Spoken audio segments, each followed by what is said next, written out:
आज Doubtnut app download करें। Doubtnut पर अपने सभी गणित, रसायन विज्ञान, भौतिक विज्ञान और जीव विज्ञान के डाउट्स का करो सफाया। बस प्रश्न की फोटो खींचो, एक ही प्रश्न को क्रॉप करो और तुरंत वीडियो सोल्यूशन पाओ। अभी डाउनलोड करें। हेलो एवरीवन, यहाँ पे हमें क्वेश्चन दिया गया है, निम्नलिखित पर टिप्पणी लिखिए। ए दे रखा है बायोगैस, बी दे रखा है मेथेनोजन, सी दे रखा है साइनोबैक्टीरिया और डी दे रखा है बीओडी। तो हम यहाँ पे बात करेंगे बायोगैस की। तो बायोगैस को क्या कहा जाता है? गोबर गैस भी कहा जाता है। क्या कहा जाता है? बायोगैस को गोबर गैस भी कहा जाता है। तो ये क्या होती है? अनेक गैसों का मिश्रण होता है। ये जो बायोगैस या गोबर गैस होती है, ये क्या होती है? अनेक गैसों का मिश्रण होती है, जैसे मीथेन, हाइड्रोजन सल्फाइड तथा कार्बन डाइऑक्साइड। क्या होती है? मीथेन, हाइड्रोजन सल्फाइड तथा कार्बन डाइऑक्साइड। इनमें जो अत्यधिक मात्रा में पाई जाती है, इनमें मीथेन पाई जाती है। क्या पाई जाती है? अत्यधिक मात्रा में इनमें मीथेन पाई जाती है। तो जो ये मीथेन का उत्पादन होता है, यहाँ पे क्या होता है? जो ये मीथेन का उत्पादन होता है, ये मेथेनोजन बैक्टीरिया के द्वारा होता है। जो मेथेनोजन जीवाणु होते हैं, ये मेथेनोजन जीवाणु क्या करते हैं? इस मीथेन का उत्पादन करते हैं। तो ये क्या करते हैं? जब अवायवीय वातावरण होता है, क्या होता है? अवायवीय वातावरण। तो अवायवीय वातावरण में ये अवायवीय जीवाणु क्या करते हैं? इस मीथेन का उत्पादन कर देते हैं। तो जो ये मेथेनोबैक्टीरिया होते हैं, क्या होते हैं? मेथेनोबैक्टीरिया। मेथेनोबैक्टीरिया इनमें से एक होते हैं जो क्या करते हैं? मीथेन का उत्पादन करते हैं। इसे गोबर गैस संयंत्र में तैयार किया जाता है। तो जो ये बायोगैस होती है, इसको क्या किया जाता है? जो गोबर गैस संयंत्र होते हैं, कौन से संयंत्र होते हैं? जो गोबर गैस संयंत्र होते हैं, इन गोबर गैस संयंत्रों में क्या किया जाता है? इस बायोगैस को तैयार किया जाता है। इसके लिए गोबर की कर्दम का उपयोग किया जाता है। तो इसके लिए क्या किया जाता है? जो गोबर की कर्दम होती है, गोबर की कर्दम का क्या किया जाता है? उपयोग किया जाता है। ग्रामीण क्षेत्रों में गोबर गैस का उपयोग ईंधन के रूप में किया जाता है। तो जो ग्रामीण क्षेत्र होते हैं, ग्रामीण क्षेत्र में गोबर गैस का उपयोग ईंधन तथा प्रकाश के उत्पादन के लिए किया जाता है। किसके लिए किया जाता है? तथा प्रकाश उत्पन्न के लिए किया जाता है। उपयोग की गई कर्दम का उपयोग जैव उर्वरक के रूप में किया जाता है। तो जो ये कर्दम क्या की जाती है? उपयोग की जाती है। इस उपयोग की गई कर्दम का फिर से जब क्या किया जाता है? उपयोग किया जाता है, तो इसको जैव उर्वरक के रूप में किया जाता है। क्या किया जाता है? जैव उर्वरक के रूप में उपयोग की गई कर्दम का उपयोग किया जाता है। अब हम यहाँ पे बात करें मेथेनोबैक्टीरिया की। किसकी बात करें? मेथेनोबैक्टीरिया। तो यहाँ पर बी दे रखा है हमें मेथेनोबैक्टीरिया। तो ये मेथेनोजन दे रखा है। तो ये मेथेनोजन क्या होते हैं? ये जीवाणु होते हैं, प्रोकैरियोटिक के अंदर आते हैं। क्या आते हैं? प्रोकैरियोटिक के अंदर। तो क्या थे? बारकर के द्वारा इनका क्या है?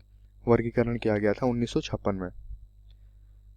1956 ईस्वी में बारकर के द्वारा इनका क्या किया गया था? वर्गीकरण किया गया था और इन्हें क्या किया गया था? मेथेनोबैक्टीरिया में रखा गया था, या इनको मेथेनोबैक्टीरिया कहा गया था। क्या कहा गया था? इनको मेथेनोबैक्टीरिया कहा गया था। ये जो मेथेनोबैक्टीरिया होते हैं, ये मेथेनोबैक्टीरिया क्या करते हैं? मीथेन का उत्पादन करते हैं। क्या करते हैं? मीथेन उत्पन्न करते हैं। तो ये क्या होते हैं? ये अवायवीय जीवाणु होते हैं। क्या होते हैं? अवायवीय जीवाणु। और अवायवीय परिस्थितियों में ही या अवायवीय वातावरण में ही क्या करते हैं? ये मीथेन का उत्पादन करते हैं या मीथेन को उत्पन्न करते हैं। अब हम यहाँ पे बात करें साइनोबैक्टीरिया की। जो यहाँ पे हमें क्या दे रखा है? सी दे रखा था साइनोबैक्टीरिया। तो साइनोबैक्टीरिया को नीलहरित शैवाल भी कहते हैं। क्या कहते हैं? नीलहरित शैवाल भी कहते हैं। तो ये साइनोबैक्टीरिया क्या होता है? एक जीवाणु फाइलम होता है। क्या होता है? जीवाणु का फाइलम होता है, जो प्रकाश संश्लेषण से ऊर्जा उत्पादन करते हैं। जो क्या करते हैं? प्रकाश संश्लेषण से ऊर्जा उत्पादन करते हैं। तो मतलब प्रकाश संश्लेषण की क्रिया के द्वारा क्या होता है? इनमें ऊर्जा उत्पन्न होती है। यह जीवाणु के नीले रंग के कारण इसको साइनो नाम पड़ा। तो इसका क्या होता है? जो रंग होता है नीला होता है, जिसके कारण इसको क्या नाम पड़ा? साइनो नाम पड़ा। नील हरित शैवाल वायुमंडलीय नाइट्रोजन यौगीकरण कर धान के फसल को आंशिक मात्रा में नाइट्रोजन पूर्ति करता है। तो ये क्या करते हैं, जो ये साइनोबैक्टीरिया होते हैं, ये क्या करते हैं, जो नाइट्रोजन होती है, नाइट्रोजन की पूर्ति करते हैं। क्या करते हैं, वातावरण में नाइट्रोजन की पूर्ति करते हैं। यह जैविक खाद नाइट्रोजन धारी रासायनिक उर्वरक का सस्ता व सुलभ विकल्प है। तो जो खाद होती है नाइट्रोजन युक्त, इस खाद का भी क्या है, ये एक सस्ता और सुलभ विकल्प है जो धान के फसल को न सिर्फ 25 से 30 किलोग्राम नाइट्रोजन प्रति हेक्टेयर की पूर्ति करता है, बल्कि उस धान के खेत में नील हरित काई के अवशेष से बने सेंद्रीय खाद से द्वारा उसकी गुणवत्ता व उर्वरकता कायम रखने में मददगार होता है।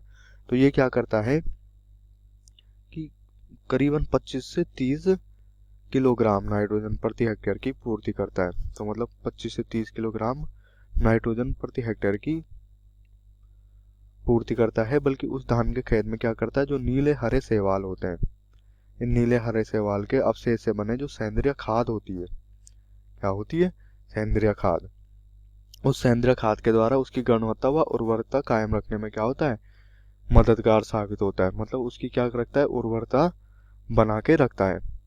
अब हम यहाँ पे बात करेंगे, ऑप्शन डी दिया गया था हमें, बीओडी, क्या दिया गया था यहाँ पे, ऑप्शन डी दिया गया था, बीओडी।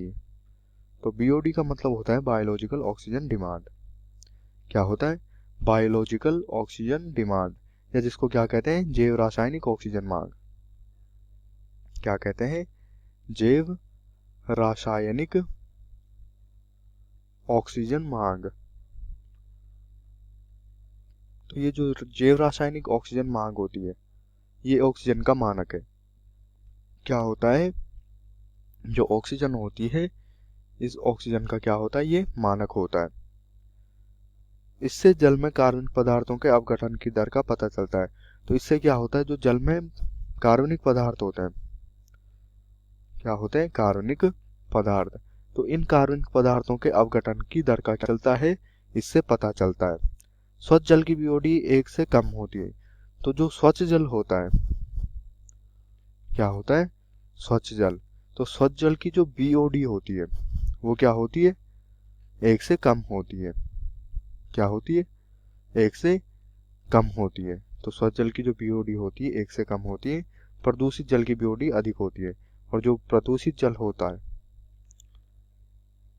तो प्रदूषित जल की जो बीओडी होती है, ये प्रदूषित जल की बीओडी क्या होती है, अधिक होती है। तो जो ये बीओडी होता है, ये क्या होता है, ऑक्सीजन का मानक होता है। क्या होता है, जो जल होता है उस जल में ऑक्सीजन का मानक होता है। कक्षा 6वीं से 12वीं से लेकर नीट, आईआईटी, जेई वो एडवांस के लेवल तक 1 करोड़ से ज्यादा छात्रों का भरोसा। आज ही डाउनलोड करें डाउटनेट ऐप या व्हाट्सएप करें अपने सारे डाउट्स 8400 400 400 पर।